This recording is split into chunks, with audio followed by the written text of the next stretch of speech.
Everyone, welcome to the session. आज हम discuss करने जा रहे हैं ग्रेड 8 की साइंस और उसका 10th chapter reaching the age of adolescent. पिछले चैप्टर में हम लोगों ने पढ़ा था कि किस तरीके से एनिमल्स जो हैं वो रिप्रोड्यूस करते हैं, ऑफस्प्रिंग्स को जन्म देते हैं सेक्सुअली एसेक्सुअली। तो जब आप एक सर्टेन एज पे पहुंच जाते हो उसके बाद ही आप रिप्रोड्यूस कर सकते हो। अब ऐसा क्यों है कि ह्यूमन बींग्स जो हैं वो एक सर्टेन एज पे पहुंच के ही रिप्रोड्यूस कर सकते हैं? क्योंकि जब आपकी रिप्रोडक्टिव मेच्योरिटी हो जाती है तब आप रिप्रोड्यूस कर सकते हो। ये जो पीरियड ऑफ लाइफ है, जब बॉडी अंडरगो करती है, अलग अलग तरीके के चेंजेस होते हैं बॉडी के अंदर, जिसकी वजह से रिप्रोडक्टिव मेच्योरिटी आती है कि आप रिप्रोड्यूस कर सको बॉडी के चेंजेस आने के साथ साथ, उसे हम एडोलेसेंस बोलते हैं। और ये जो एडोलेसेंस की एज है जब आप रिप्रोड्यूस करना स्टार्ट कर सकते हो, ये शुरू होती है अराउंड 11 ईयर्स पे और लास्ट करती है 18 to 19 ईयर्स के बीच में। तो इस चैप्टर में हम पढ़ेंगे कि किस किस तरीके के चेंजेस ह्यूमन बीइंग्स के अंदर आते हैं जो कैपेबल बनाते हैं उनको रिप्रोड्यूस करने के लिए, और कौन से रिप्रोडक्टिव ऑर्गन्स होते हैं उसके बारे में हमने 9th चैप्टर के अंदर पढ़ लिया था। अब हम ये पढ़ेंगे कि कौन से हॉर्मोन्स जो हैं वो इम्पोर्टेंट रोल प्ले करते हैं एक चाइल्ड की डेवलपमेंट में, ताकि वो एक एडल्ट में चेंज हो जाए। चलिए सबसे पहले समझ लेते हैं कि एडोलेसेंस एंड प्यूबर्टी का आपस में क्या लेना देना है। तो हुई बात ऐसे कि जो भोजो हैं वो अपना 12th बर्थडे सेलिब्रेट कर रहे थे और उनके जो फ्रेंड्स थे जब वो चले गए तो भोजो और पहेली आपस में बात करना शुरू कर देते हैं उनके पेरेंट्स के साथ। और पहेली बोलती है कि वो एक ऑल गर्ल्स स्कूल में पढ़ती है और फिर हंसना शुरू कर देती है और वो ये बोलती है कि भोजो के जो स्कूल के फ्रेंड्स थे उनको मैं 1 साल पहले मिली थी, सडनली उनकी इतनी ज़्यादा हाइट बढ़ गई है, किसी के लिप लाइन के ऊपर बाल आने शुरू हो गए हैं। तो उनकी मदर ने एक्सप्लेन किया जो बॉयज़ हैं वो ग्रो अप हो चुके हैं। ये जो ग्रोथ है ये तभी से शुरू हो जाती है जब बच्चा जो है जन्म लेता है, और जब कोई इंसान एज ऑफ 10 या 11 को क्रॉस कर लेता है तो एक सडन ग्रोथ देखने को मिलती है बॉडी के अंदर, बॉडी पार्ट्स के अंदर, जो ये इंडिकेट करता है कि अब आप बच्चे नहीं रहे, अब आप एक एडल्ट की तरफ को ग्रो कर रहे हैं। तो अब आप ये सोचो कि ये जो पीरियड है जिसमें ना आप बच्चे रहते हो ना आप एडल्ट एज में आते हो, उस पीरियड को, स्पेशल एज को क्या बोला जाता है? देखिए, ग्रोइंग जो है वो एक नेचुरल प्रोसेस है, ग्रोथ होती है सबके अंदर, बॉडी अंडरगो करती है अलग अलग तरीके की चेंजेस, लेकिन एक ऐसी ग्रोथ जिसकी वजह से आपकी रिप्रोडक्टिव मेच्योरिटी आ जाए उसे हम एडोलेसेंस बोलते हैं। क्लियर हो गया? एडोलेसेंस एडल्ट की तरफ को आप जा रहे हो, एडी मतलब रिप्रोडक्टिव मेच्योरिटी आ जाती है, आप बच्चे पैदा कर सकते हो, जन्म दे सकते हो बच्चों को। और ये जो एज है ये स्टार्ट होती है 11 ईयर्स पे और लास्ट करती है अराउंड 18 to 19 ईयर्स, एडोलेसेंस की एज। ये जो पीरियड है इस पीरियड को हम टीन्स का पीरियड बोलते हैं। 13 से लेके 18-19 साल के जो बच्चे होते हैं तो इस एज ग्रुप को हम टीनेज भी बोलते हैं। गर्ल्स के अंदर जो एडोलेसेंस का टाइम है वो 1-2 साल पहले शुरू हो जाता है बॉयज़ के कंपैरिजन में, और ये जो एडोलेसेंस का जो कैरेक्टर है, जो ट्रेट है, वो हर इंसान में वेरी करता है। ह्यूमन बीइंग अंडरगो करता है बहुत सारी चेंजेस अपनी बॉडी के अंदर, दिमाग के अंदर एडोलेसेंस के टाइम पे। तो ये जो चेंजेस हैं ये मार्क करती हैं द स्टार्ट ऑफ प्यूबर्टी। ये जो प्यूबर्टी है ये बॉयज़ और गर्ल्स के अंदर उनको कैपेबल बनाती है कि वो रिप्रोड्यूस कर सके। प्यूबर्टी उनको कैपेबल बनाती है कि वो रिप्रोड्यूस कर सके, और प्यूबर्टी एंड कर जाती है जब एडोलेसेंस पहुंच जाती है, यानी कि रिप्रोडक्टिव मेच्योरिटी हो जाती है। तो हम इस सारे प्रोसेस को ऐसे समझ सकते हैं, चाइल्डहुड होता है 0 से लेके 10-11 ईयर्स की एज तक, एडोलेसेंस होता है 11 से लेके 18-19 ईयर्स की एज ग्रुप का, और एडल्ट होता है 18+। वैसे ही अगर हम प्यूबर्टी की बात करें तो प्यूबर्टी होती है बिगिनिंग ऑफ द ट्रांजिशन, जब एक चाइल्डहुड से कोई इंसान एडल्टहुड की तरफ को जाता है, उसे हम प्यूबर्टी बोलते हैं। सिंपल डेफिनेशन में हम ये कह सकते हैं एडोलेसेंस एक पीरियड है लाइफ का, और प्यूबर्टी एडोलेसेंस के टाइम पे होती है जिसमें बॉडी अंडरगो करती है सेवरल चेंजेस कि वो कैपेबल हो जाए रिप्रोड्यूस करने के। ये जो चेंजेस होती हैं ये बिगनिंग होती है प्यूबर्टी की। अब जो पहेली और भोजो हैं वो रियलाइज करते हैं सडनली कि हाइट क्यों बढ़ती है, हेयरी लाइन क्यों आ जाती है लिप्स के ऊपर बॉयज की। ये सारे साइंस हैं इस एज ग्रुप में जो होते हैं एडोलसेंस के एज ग्रुप में। पर वो जानना चाहते हैं क्या इसके अलावा और कोई चेंजेस भी होती हैं प्यूबर्टी के अंदर, ये जो चेंजेस आ रही होती हैं। बिल्कुल बहुत सारी चेंजेस होती है जब आप एडोलसेंस की एज अटेन कर लेते हैं। जैसे बॉयज के अंदर आवाज़ चेंज हो जाती है, थोड़ी अलग तरीके की आवाज़ आ जाती है, उनकी हाइट में चेंज हो जाता है। गर्ल्स और बॉयज़ की, गर्ल्स की बात की जाए तो उनका जो वेस्ट के नीचे वाला हिस्सा है वो थोड़ा बड़ा हो जाता है, ब्रेस्ट आनी शुरू हो जाती है। ये सब चेंजेस जो होते हैं हम पढ़ेंगे आगे के क्लास के अंदर। सबसे पहले हम यहीं से शुरू करते हैं कि क्या चेंजेस आती हैं प्यूबर्टी के अंदर। सबसे पहली चीज हाइट बढ़ती है प्यूबर्टी के अंदर, ये सबसे इंपॉर्टेंट चेंज है। सडन इंक्रीज देखोगे आप हाइट के अंदर, बोन्स लंबी होनी शुरू हो जाएंगी, आर्म्स की, लेग्स की, इंसान थोड़ा लंबा लगता है, टॉल लगता है।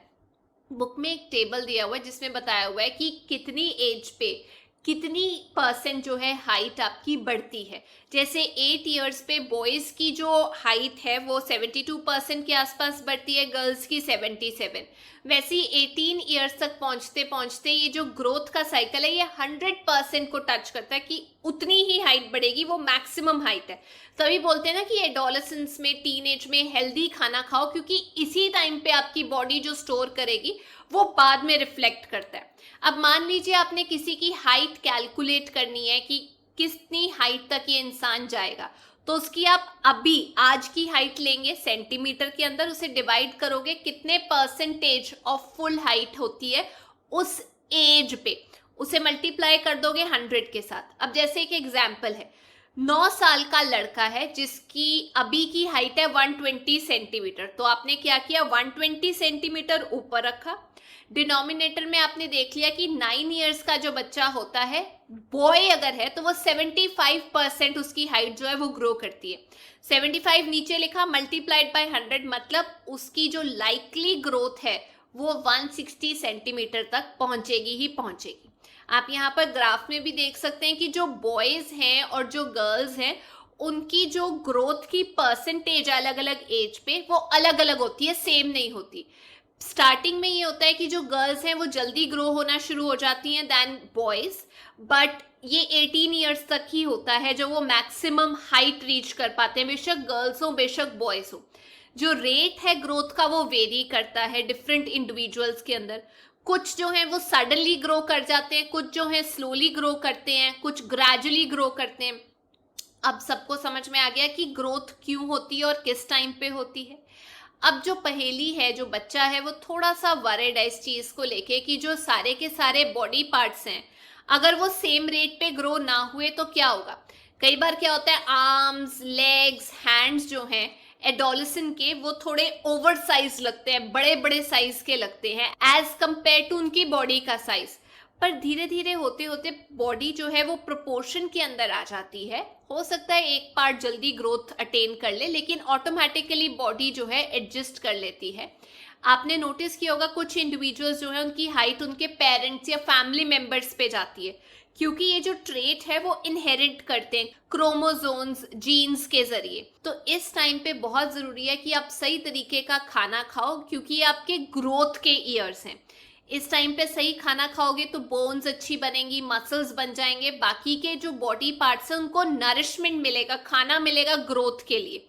एडोलेसेंस की क्या क्या न्यूट्रिशनल नीड्स होती है उसके बारे में हम लोग पढ़ेंगे आगे। अब सेकंड चीज जो होता है प्यूबर्टी के टाइम पे वो है बॉडी शेप में चेंज आ जाती है। आपने देखा होगा अपनी क्लास में लड़कों के शोल्डर्स जो हैं वो ज़्यादा चौड़े हो जाते हैं, वाइडर चेस्ट हो जाती है एज कंपेयर टू पहले की जो उनकी बॉडी थी। ये इसलिए होता है क्योंकि वो एज ऑफ प्यूबर्टी में एंटर हो चुके हैं और जो शोल्डर्स हैं वो ग्रोथ की वजह से ब्रॉडन हो रहे हैं। गर्ल्स के अंदर भी हम देखते हैं कमर के नीचे वाला जो हिस्सा है हिप्स के आसपास वो थोड़ा वाइडर हो जाता है, बड़ा हो जाता है। बॉयज़ के अंदर जो मसल्स हैं वो आपको ज़्यादा दिखाई देने शुरू हो जाएंगे। ये सारी चेंजेस एडोलेसेंस के अंदर आती हैं, वेरी करती है इंडिविजुअल टू इंडिविजुअल, मार्क करता है प्यूबर्टी में क्या चेंजेस आ रही हैं। आवाज़ बदल जाती है हमारी बॉडी के अंदर प्यूबर्टी में, खास तौर पे ये जो वॉइस बॉक्स होता है जिसे हम लिरिक्स बोलते हैं, ये ग्रो करना शुरू हो जाता है। बॉयज के केस में आप देख सकते हैं ये वाला जो हिस्सा है वो बाहर की तरफ को आ रहा होता है, प्रोट्रूड हो रहा होता है, बाहर की तरफ को आ रहा होता है थ्रोट से। इसे हम एडम्स एप्पल भी बोलते हैं। अगर हम गर्ल्स की बात करें तो वो ज्यादा विजिबल नहीं होता, बाहर की तरफ को नहीं होता, क्योंकि वो छोटे साइज का होता है। गर्ल्स की आवाज ज्यादा चीखने वाली होती है, हाई पिच्ड की होती है, मेरे घर वाले भी बोलते हैं बहुत चीखती है। और जो बॉयज की आवाज है वो थोड़ी डीप वॉइस होती है, थोड़ी भारी होती है। एक पर्टिकुलर टाइम आता है, कई बार आप देखोगे बॉयज की आवाज भारी भी नहीं होती, थोड़ी हॉर्स हो जाती है, मतलब थोड़ी रफ तरीके की हो जाती है। ये जो आवाज है ये कुछ दिन कुछ हफ्ते के बाद ऑटोमेटिकली नॉर्मल हो जाती है। एडोलेसेंट बॉयज के अंदर ऐसी चेंजेस आती हैं क्योंकि जो मसल्स है of that growing voice box ये ना बढ़ जाती हैं, आउट ऑफ कंट्रोल हो जाती है। इसकी वजह से जो वॉइस है वो अलग हो जाती है, बट थोड़ी देर बाद वो ऑटोमेटिकली एडजस्ट हो जाती है, ठीक हो जाती है। आपने देखा होगा चेंज हो जाती है आवाज उनकी। और क्या चेंजेस आते हैं हाइट के अलावा, आवाज के अलावा? बॉडी के अंदर एक increased rate of sweat and sebaceous glands भी बहुत ज़्यादा एक्टिव हो जाते हैं। आपने देखा होगा लोगों के फेस पे एडोलेसेंस के टाइम पे बहुत ज़्यादा पसीना भी आता है बॉडी के अंदर, और फेस के अंदर जो ऑयल ग्लैंड्स है जिसे हम सेबेशियस ग्लैंड्स बोलते हैं वो एक्टिव हो जाते हैं। तो लोगों को एक्ने होना शुरू हो जाता है, पिंपल्स होने शुरू हो जाते हैं, क्योंकि जो एक्टिविटी है ग्लैंड्स की स्किन के वो ज़्यादा हो जाती है। अब हमारी बॉडी के अंदर कुछ ग्लैंड्स होते हैं, जैसे स्वेट ग्लैंड्स हो गए, ऑयल के ग्लैंड्स हो गए, सैलिवरी ग्लैंड्स हो गए, जो स्क्रीशंस कुछ बाहर की तरफ को छोड़ते हैं थ्रू डक्ट्स। डक्ट का मतलब एक सर्टेन आप कह सकते हो पाइप हो सकती है, एरिया होता है जो सीधा ब्लड में जाके मिलता है, तो वो कुछ ना कुछ छोड़ते हैं थ्रू डक्ट्स। एंडोक्राइन ग्लैंड्स जो हैं वो हॉर्मोन्स डायरेक्टली ब्लड स्ट्रीम के अंदर रिलीज करते हैं, तो इसीलिए इनको डक्टलेस ग्लैंड बोला जाता है। मतलब किसी चीज के जरिए नहीं ये रिलीज करते, ओपनिंग के जरिए नहीं रिलीज करते, डायरेक्टली रिलीज करते हैं। तो जिनकी डक्ट्स नहीं होती एंडोक्राइन, उनको हम डक्टलेस ग्लैंड बोलते हैं। और सबसे इंपॉर्टेंट चेंज जो होती है प्यूबर्टी के टाइम पे वो है डेवलपमेंट ऑफ सेक्स ऑर्गन्स। जैसे पिछली क्लास में हमने पढ़ा था कि सेक्स ऑर्गन्स होते हैं, प्यूबर्टी की एज पे male sex organs like testis और पेनिस डेवलप हो जाते हैं कंप्लीटली। जो टेस्टिस है वो इवन प्रोड्यूस करना शुरू कर देता है स्पर्म को, और गर्ल्स के अंदर जो ओवरीज हैं वो बड़ी हो जाती हैं, और जो एग है वो मैच्योर होना शुरू हो जाता है, रिप्रोडक्टिव स्टेज आ गई, और जो ओवरीज है ना वो रिलीज करना शुरू कर देती हैं मैच्योर्ड एग। तो जब स्पर्म मिलता है तो बच्चा होता है। तो ये सारा प्रोसेस सेक्स ऑर्गन्स का होना शुरू हो जाता है। इसके अलावा आप एक पर्टिकुलर मेंटल स्टेज पे पहुंच जाते हो, इंटेलिजेंस की स्टेज पे पहुंच जाते हो, इमोशनल स्टेज जो आपकी वो चेंज हो जाती है। एडोलेसेंस एक वो वाला टाइम पीरियड है जिस टाइम पे इंसान की थिंकिंग जो है वो चेंज हो जाती है। उसको लगता है कि मैं ज़्यादा इंडिपेंडेंट हो गया, वो ज़्यादा ना सेल्फ कॉन्शियस हो जाता है, अरे ये क्या सोचेंगे वो क्या सोचेंगे। इंटेलिजेंस भी बढ़ जाती है। अगर आप सही तरीके से अपना दिमाग इस्तेमाल करो तो आप बहुत ज़्यादा चीज़ें ग्रास्प कर सकते हो। सबसे ज़्यादा लर्निंग इसी टाइम पे होती है, पर ज़्यादातर हम थिंकिंग में, सोचने में अपना टाइम वेस्ट कर देते हैं इस पीरियड के टाइम पे, एडोलेसेंस के टाइम पे। कुछ एडोलेसेंस जो है उनको इनसिक्योरिटी हो जाती है कि यार मैं एडजस्ट नहीं हो पा रहा इस एरिया में, इस इन्वायरमेंट के अंदर। तो ऐसी कोई बात नहीं है, इनसिक्योर मत फील हो, ये नॉर्मल प्रोसेस है, पार्ट है आपकी बॉडी के ग्रोथ का। It's just okay, it's just normal. अब बात करते हैं कुछ सेकेंडरी सेक्सुअल कैरेक्टर्स के बारे में। जैसे हमने रिप्रोडक्टिव ऑर्गन्स के बारे में पढ़ा था, टेस्टिस मेल्स के अंदर, ओवरीज फीमेल के अंदर, ये प्रोड्यूस करती हैं रिप्रोडक्टिव सेल्स जिसे हम गैमीट्स बोलते हैं। स्पर्म्स पैदा किए जाते हैं मेल्स के अंदर, ओवा या एग प्रोड्यूस किया जाता है फीमेल के अंदर।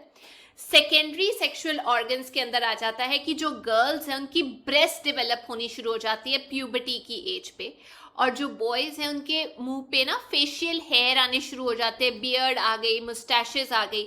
ये जो फीचर्स हैं ये हेल्प करते हैं डिस्टिंग्विश करने में, अलग करने में कि कौन फीमेल है कौन मेल है। ये एक सेकेंडरी सेक्सुअल कैरेक्टर्स होते हैं। जो बॉयज हैं उनकी चेस्ट पे भी बाल आने शुरू हो जाते हैं, गर्ल्स और बॉयज के अंडर आर्म्स पे बाल आने शुरू हो जाते हैं, या फिर प्राइवेट एरिया में बाल आने शुरू हो जाते हैं। ये सारी ग्रोथ जो होती है ये प्यूबर्टी के टाइम पे होती है। अब एक और खास चीज होती है, ये जो चेंजेस हैं एडोलेसेंट के टाइम पे, ये सब कंट्रोल की जाती हैं हॉर्मोन्स के जरिए। हार्मोन क्या होते हैं? ये केमिकल चीजें होती है, केमिकल सब्सटेंसेस होते हैं जो स्क्रीट किए जाते हैं, रिलीज किए जाते हैं बाय एंडोक्राइन ग्लैंड। मैंने आपको बताया था एंडोक्राइन ग्लैंड, जिसे हम एंडोक्राइन सिस्टम भी बोलते हैं, डक्टलेस ग्लैंड होता है, सीधा ब्लड में रिलीज करता है हॉर्मोन्स, उसकी कोई डक्ट नहीं होती। जो मेल हार्मोन है जो प्रोड्यूस होता है उसे हम बोलते हैं टेस्टोस्टेरोन। ये रिलीज होना शुरू हो जाता है बाय टेस्टिस जब आप प्यूबर्टी को हिट करते हो, जिसकी वजह से जो बॉयज़ हैं उनकी बॉडी के अंदर चेंजेस आनी शुरू हो जाती है, जैसे फेशियल हेयर। वैसे ही जब प्यूबर्टी को हिट करती हैं गर्ल्स, तो उनकी ओवरीज प्रोड्यूस करती हैं एक फीमेल हार्मोन को, जिसे हम बोलते हैं एस्ट्रोजन। फीमेल हार्मोन को बोला जाता है एस्ट्रोजन, जो हेल्प करता है आपकी ब्रेस्ट की डेवलपमेंट में। मिल्क स्क्रीटिंग ग्लैंड्स, या उसको हम बोलते हैं मेमेम्ब्री ग्लैंड्स, वो भी डेवलप होते हैं ब्रेस्ट के अंदर, ताकि लेटर स्टेज पे जाके बच्चे को फीड दिया जा सके। और ये जो सारी प्रोडक्शन होती है इन सब हार्मोन्स की, ये कंट्रोल की जाती है, हार्मोन्स की कितने स्क्रीट करने हैं, by a gland that is called pituitary gland. हमारे दिमाग के अंदर एक ग्लैंड होता है जिसे हम पिट्यूटरी ग्लैंड बोलते हैं, इसे मास्टर ग्लैंड बोला जाता है। इसकी जो पिट्यूटरी ग्लैंड की जो एक्टिविटी है वो कंट्रोल की जाती है बाय हाइपोथैलेमस, हमारे दिमाग का एक हिस्सा है। तो हाइपोथैलेमस डिसाइड करता है कि कितना हार्मोन जो है रिलीज करना है, कौन सा इलेक्ट्रिकल मैसेज जो है वो भेजना है। हार्मोनल या इलेक्ट्रिकल मैसेज एक ही बात होती है, इतना हार्मोन रिलीज कर दो ताकि टेस्टोस्टेरोन बन जाए। गर्ल्स के अंदर आपका हाइपोथैलेमस पिट्यूटरी ग्लैंड को बोलते हैं इतना हार्मोन रिलीज कर दो पिट्यूटरी ग्लैंड ताकि एस्ट्रोजन बन जाए और इतनी ग्रोथ हो गर्ल्स की ब्रेस्ट की और बाकी सेकेंडरी सेक्सुअल कैरेक्टर्स की। बात क्लियर हो गई? तो पिट्यूटरी ग्लैंड दिमाग के अंदर होता है, ये बाकी सारे ग्लैंड्स की मूवमेंट को, कितने हार्मोन रिलीज करने कितने नहीं करने, उनको कंट्रोल करके रखता है। तो चलिए अब ये जो इलेक्ट्रिकल मैसेजेस भेजे जाते हैं हॉर्मोन्स के जरिए, जो कि एक केमिकल सब्सटेंस होता है, उसके बारे में थोड़ा पढ़ लेते हैं कि क्या रोल होता है हार्मोन्स का इनिशिएट करने में रिप्रोडक्टिव फंक्शन को। एंडोक्राइन ग्लैंड्स, मैंने आपको पहले बताया, डक्टलेस ग्लैंड होते हैं जो रिलीज करते हैं हार्मोन्स को, केमिकल सब्सटेंसेस को सीधा ब्लड के अंदर, और वो रीच कर जाता है सीधा एक पर्टिकुलर बॉडी पार्ट को, जिसे हम बोलते हैं टारगेट साइट, कि भाई तूने यहां से सीधा वहां जाना है। अब वो जब टारगेट साइट पे रीच कर जाता है, तो वो जो टारगेट साइट है वो मैसेज रिसीव करती है, अच्छा ये मैसेज है, हार्मोन ये मैसेज लेकर आया, वो रिएक्ट करती है उस पे। ठीक है, अब ये जो एंडोक्राइन ग्लैंड हैं और जिन्हें हम डक्टलेस ग्लैंड बोलते हैं, बहुत सारे हैं हमारी बॉडी के अंदर। जैसे हमने पढ़ा कि जो टेस्टिस हैं और ओवरीज हैं वो स्क्रीट करते हैं सेक्स हार्मोन्स, और ये हार्मोन्स रिस्पॉन्सिबल होते हैं मेल और फीमेल सेकेंडरी सेक्सुअल कैरेक्टर्स को बनाने के लिए। और ये जो सेक्स हार्मोन्स हैं इनको कंट्रोल किया जाता है किसके द्वारा? पिट्यूटरी ग्लैंड की जो स्क्रीशन होती है हार्मोन की, यहां से हार्मोन निकलते हैं और वो जाके आपके टेस्टिस या ओवरीज को बताते हैं कि कितने रिलीज करने हैं। तो ये सारा प्रोसेस चलता है। पिट्यूटरी ग्लैंड जो है वो स्क्रीट करता है बहुत सारे हार्मोन्स, जिसमें से एक हेल्प करता है ओवा को मैच्योर होने में ओवरीज में, या स्पर्म को बनने में इन टेस्टिस। एक बार फिर से रिवाइज कर लेते हैं। हॉर्मोन्स निकलते हैं पिट्यूटरी ग्लैंड से और टारगेट साइट पे जाते हैं टेस्टिस या ओवरीज के अंदर, और वो जो टेस्टिस और ओवरीज हैं जितना हार्मोन रिसीव है उस हिसाब से रिलीज करते हैं टेस्टोस्टेरोन मेल्स के केस में, एस्ट्रोजन फीमेल के केस में। अब ये जो दो चीजें रिलीज होती हैं ये ब्लड स्ट्रीम में जाके मिल जाती हैं और फिर टारगेट बॉडी पार्ट्स तक जाती हैं और वहां पहुंच के आपकी बॉडी के अंदर चेंजेस करती हैं, जो कि मार्क करता है ऑनसेट ऑफ प्यूबर्टी। क्लियर हो गया? अब बच्चों को ये क्वेश्चन दिमाग में आता है कि ठीक है, प्यूबर्टी जब आपकी आती है इसका मतलब आपकी रिप्रोडक्टिव पीरियड जो है, बच्चा पैदा करने का पीरियड जो है वो आपका स्टार्ट हो जाता है। तो ये जो पीरियड स्टार्ट होता है, क्या इसका मतलब ये लाइफ लॉन्ग चलता है या इसकी कोई पर्टिकुलर एज होती है? हम डिस्कस करेंगे रिप्रोडक्टिव फेज जो है ह्यूमन लाइफ का, पर उससे पहले मैं आपको एक बार एक डायग्राम के जरिए बताना चाहती हूँ डिफरेंट हार्मोन्स।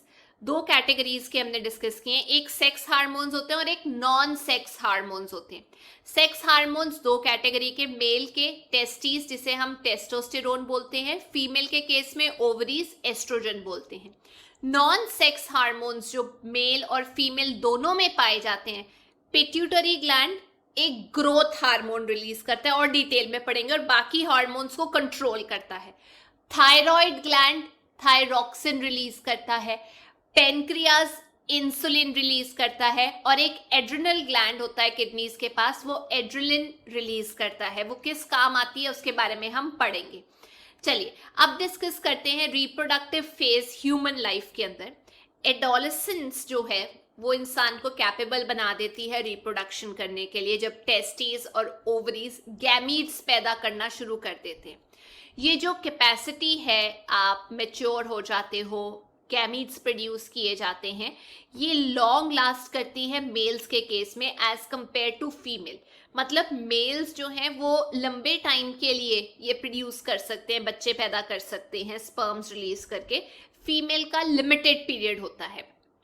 फीमेल के अगर रिप्रोडक्टिव फेज की बात की जाए, वो 10 या 12 साल पे शुरू होता है, जिसे हम बोलते हैं प्यूबर्टी की स्टार्टिंग पे शुरू होता है, और अप्रॉक्सीमेटली 45 टू 50 ईयर्स तक फीमेल्स रिप्रोड्यूस कर सकती हैं।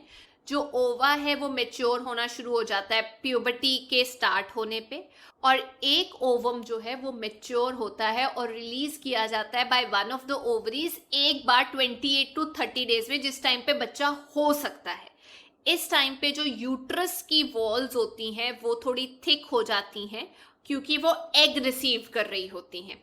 अगर वो एग को स्पर्म नहीं मिलता उस टाइम पे, तो वो वहां से शेड कर देती है वॉल्स, कुछ ब्लड के साथ निकलती है बाहर की तरफ को। इस वजह से विमेन के अंदर ब्लीडिंग होती है। ये एक साइन है कि जो एग था वो ऐसे ही बाहर निकल रहा है, आपके स्पर्म को एक चांस नहीं मिला फ्यूज करने का। तो ये जो ब्लड शेड होता है इसे हम मेंस्ट्रुएशन बोलते हैं। मेंस्ट्रुएशन 28 टू 30 डेज में एक बार आती है, एंड मेंस्ट्रुअल फ्लो भी वेरी करता है हर फीमेल के अंदर कि कितने डेज का साइकिल होता है, कितनी देर बाद आता है। इनिशियली इरेगुलर होता है, फिर रेगुलर हो जाता है। तो जो फर्स्ट मेंस्ट्रुअल फ्लो होता है प्यूबर्टी के टाइम पे, अब पीरियड्स आते हैं, उसे हम बोलते हैं मेनार्की। और जो लास्ट होता है जब आपका ब्लड निकलता है 45 टू 50 की एज पे निकलता है, जब मेंस्ट्रुअल साइकिल जो है वो खत्म होने वाला होता है, खत्म हो जाता है, उसे हम बोलते हैं मीनोपॉज। आपको मैंने पहले ही बता दिया मेंस्ट्रुअल साइकिल हर इंडिविजुअल का अलग अलग होता है, और ये बात भी ठीक है जो पहले ही बता रही है कि जो रिप्रोडक्टिव लाइफ है वो एक लेडी की लास्ट करती है मेनाकी से लेके मीनोपॉज तक, तब तक ही एग निकलता है, उसके बाद कंसीव करना मुश्किल हो जाता है। तो जो मेंस्ट्रुअल साइकिल है उसे कंट्रोल किया जाता है हार्मोन्स के जरिए। इस साइकिल के अंदर क्या कुछ होता है, एग का मैच्योर होना, उसका निकलना, रिलीज होना, यूट्रस की लाइनिंग का थिक हो जाना, और फिर उसके बाद उसका शेड हो जाना लाइनिंग का ब्लड के साथ, अगर प्रेगनेंसी नहीं होती। ये सब हार्मोन्स कंट्रोल करते हैं। लेकिन अगर एग फर्टिलाइज हो जाता है, स्पर्म के साथ मिल जाता है, तो उसके बाद वो और डिवाइड होना शुरू हो जाता है जाइगोट, और उसका एक फीटस बनना शुरू हो जाता है एम्ब्रियो की स्टेज के बाद, और फिर उसके बाद बच्चा पैदा होता है। अब हम कैसे डिफाइन कर सकते हैं कि बच्चे का सेक्स क्या होता है? अक्सर ये बोला जाता है कि फीमेल्स रिस्पॉन्सिबल होती हैं सेक्स के लिए। मैं आपको बता देती हूँ, जो फर्टिलाइज्ड एग होता है, जिसमें आप कह सकते हैं एग और स्पर्म मिल जाते हैं, एक जाइगोट बन जाता है, वो कैरी करता है इंस्ट्रक्शंस ये डिटरमाइन करने के लिए कि बेबी का सेक्स क्या होगा। न्यूक्लियस के अंदर थ्रेड जैसे स्ट्रक्चर्स होते हैं जिन्हें हम क्रोमोसोम्स बोलते हैं। ये फर्टिलाइज एग के अंदर होते हैं, न्यूक्लियस के अंदर होते हैं। ये हमने चैप्टर 8 में भी पढ़ा था। और क्रोमोसोम्स जो हैं वो न्यूक्लियस के अंदर प्रेजेंट होते हैं। सब ह्यूमन बीइंग्स के अंदर 23 पेयर्स होते हैं क्रोमोसोम्स के, उनके न्यूक्लियाई के अंदर। जो इनमें से 2 क्रोमोसोम्स हैं उन्हें हम सेक्स क्रोमोसोम्स बोलते हैं, एक्स और वाई। अगर फीमेल का केस है, अगर बच्चा जो है वो लड़की है, तो उस केस में 2 XX मिलेंगे, मतलब 2 X क्रोमोसोम्स मिलेंगे। अगर मेल बच्चा है तो आपके पास एक X और एक Y क्रोमोसोम मिलेगा। जो गैमीट्स हैं, जो रिप्रोडक्टिव सेल्स होते हैं, एग ले लो या स्पर्म ले लो, उनके अंदर सिर्फ एक सेट होता है क्रोमोसोम्स का। जो अनफर्टिलाइज्ड एग होता है, अभी उसके अंदर सिर्फ एक्स क्रोमोसोम्स होते हैं। अनफर्टिलाइज्ड एग के अंदर यहाँ पर जो अनफर्टिलाइज्ड एग होता है फीमेल की साइड से, उसमें सिर्फ एक क्रोमोसोम होता है, एक्स क्रोमोसोम। जो स्पर्म होता है उसके अंदर दो तरीके के क्रोमोसोम्स होते हैं, एक एक्स क्रोमोसोम होता है और दूसरा होता है वाई क्रोमोसोम्स। तो अगर एग जो है एक्स, अगर उसके साथ स्पर्म का एक्स आके मिलता है, तो मतलब हमारे केस में क्या बन गया, एक्स एक्स बन गया, और एक्स एक्स के केस में हमें पता है कि फीमेल पैदा होगा। लेकिन अगर एक्स जो एग का है क्रोमोसोम, उसके अंदर वाई आके मिल जाता है, तो डेफिनेटली उस केस में हमें पता है कि एक मेल चाइल्ड का बर्थ होगा। तो अब सबको पता चल गया कि जो सेक्स क्रोमोसोम्स हैं वो फादर डिटरमाइन करता है सेक्स एक अनबॉर्न बेबी का। ये जो मिथ है कि फीमेल के पास ये पावर होती है, ये कंप्लीटली अनजस्टिफाइड है। और भी अलग अलग तरीके के हार्मोन्स होते हैं अदर देन सेक्स हार्मोन, जैसे हमने डिस्कस किए थे, वो हम नेक्स्ट क्लास में डिस्कस करेंगे। लेकिन अगर आपको ये वीडियो अच्छी लगी तो please make sure you like, share and subscribe. I will see you next. Till then take care, bye bye.